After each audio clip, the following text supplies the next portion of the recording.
I'm back just to follow up my previous video about hand cupping therapy for babies who have wet cough or babies who have productive cough. First, you have to position the baby correctly and lay your baby on your lap or on a firm surface, and then their chest should be slightly lower than their heads to help mucus drain. And then, so you can do this in 2 positions actually, or different positions. So you can do it on their tummy or prone position. You can also do it on their side or when you put them on your shoulder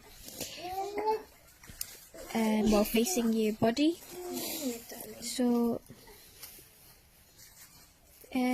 cup your hand, don't make it flat.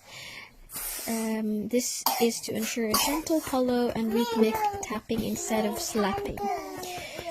So don't be scared.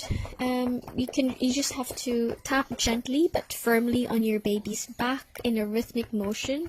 So dun sa previous video ko, I was doing it a little bit slow kasi I was distracted and it was nighttime as well. But now I'm showing you how to do it properly, so you do it like in a faster pace instead of slow. So para mas parang ma-dislodge yung mucus or yung phlegma. Ayun lang. So